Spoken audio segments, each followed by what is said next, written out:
wabarakatuh. Perkenalkan, nama saya Muhammad Zidan. Nama saya Muhammad Satria Pratama. Nama saya Nugi Alfarizi. Nama saya Muhammad Rizky Raditya. Nama saya Muhammad Amir Fikri. Hari ini kita akan menjelaskan tentang Pemilu. Pemilu, debat Capres dan Cawapres saat ini menjadi konten yang ditunggu-tunggu seluruh rakyat Indonesia. Tentu ini karena debat Capres dan Cawapres adalah kesempatan emas untuk mendengar paparan visi misi para passion, terlepas dari segala pro dan kontra ke efektifnya. Debat politik selalu memiliki tempat yang spesial dalam sejarah peradaban manusia itu sendiri. Ribuan tahun lalu, bahkan ketika konsep negara belum ada, debat politik kerap dijadikan acuan untuk keputusan politik besar sebuah peradaban. Di Yunani kuno, misalnya, terkenal dengan debat-debat politik yang dilakukan di sebuah gedung publik space disebut agora. orang-orang Yunani kuno itu dulu khususnya di Athena yaitu terkenal dengan kebiasaan mereka buat berdebat di ruang publik seperti kayak agora dan terus seperti di teater juga. Dulu bagi mereka itu debat politik itu merupakan hal yang memiliki bobot besar untuk menjamin keberlangsungan negara kota mereka. Aristoteles sendiri pernah membanggakan debat-debat politik di ruang publik Yunani sebagai testimoni kekuatan pikiran bangsa Yunani. Berbeda dari peradaban lain, Yunani saat itu menurutnya bisa menciptakan masyarakat yang bisa menyelesaikan masalah kompleks secara bersama-sama.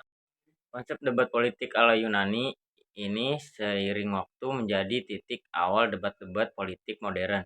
Sekarang salah satu wujud evolusinya adalah debat capres dan cawapres yang kita kenal. Namun pernyataan yang kerap muncul adalah sebenarnya seberapa efektif debat politik dalam pemilihan presiden itu sendiri.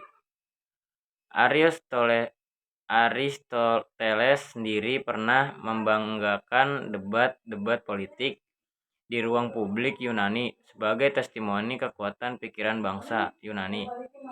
Berbeda dari peradaban lain yang Yunani saat itu menurutnya bisa menciptakan masyarakat yang bisa menyelesaikan masalah kompleks secara bersama-sama.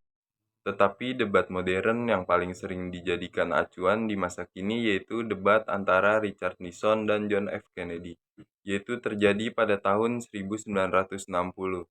Debat itu jadi debat capres pertama dalam sejarah yang disiarkan di televisi.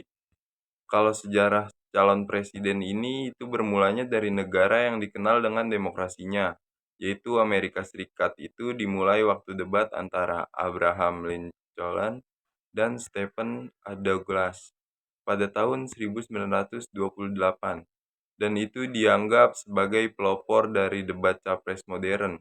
Tujuannya jelas untuk mengeneral publicity.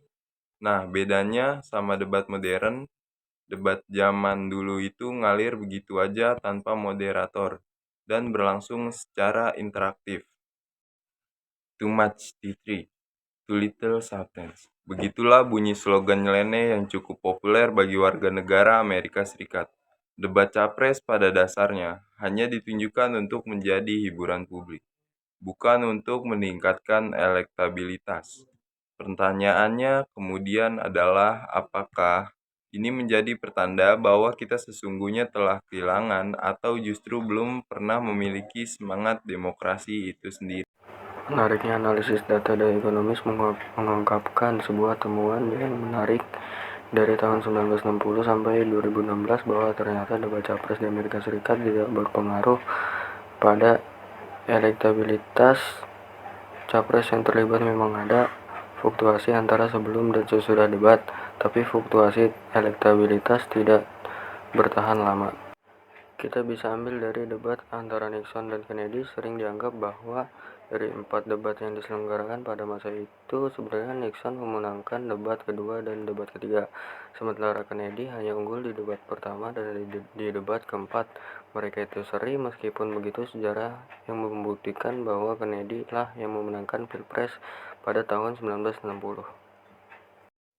Fenomena ini tentu membawa kita ke perdamaian soal debat capres di Indonesia. Negara kita pertama kali menggelar debat capres pada tahun 2004, ketika sistem proporsional terbuka pertama-tama kali diterapkan, namun debat yang diselenggarakan pada tahun itu seakan menjadi guyon umum, karena dianggap terlalu menolak efek elektabilitas, ya tidak jauh, jelas kurang mendapat banyak. Kebiasaan debat capres di Indonesia yang demikian lantas terbawa hingga ke masa sekarang, tahun 2019, memang ada sempat momen-momen panasnya sendiri. Tetapi Prabowo dan Jokowi itu saat itu kerap dinilai belum totalitas menunjukkan giginya untuk satu sama lain. Ya, ada yang melihat ini karena watak orang Indonesia yang satu. Ada yang melihat ini karena debat pada dasarnya hanya hiburan bagi dua peserta pada saat itu. Yang jelas, kalau kita mengacu pada debat politik demokrasi yang diwariskan oleh Aristoteles dan kawan-kawannya dari Yunani dulu, mungkin semangat debat mereka memang tidak terwariskan kepada kita. Too much T3, too little substance. Begitulah bunyi slogan nyeleneh yang cukup populer bagi warga negara Amerika Serikat. Debat capres pada dasarnya hanya ditunjukkan untuk menjadi hiburan publik, bukan untuk meningkatkan elektabilitas. Pertanyaannya kemudian adalah apakah ini menjadi pertanda bahwa kita sesungguhnya telah kehilangan atau justru belum pernah memiliki semangat demokrasi itu sendiri.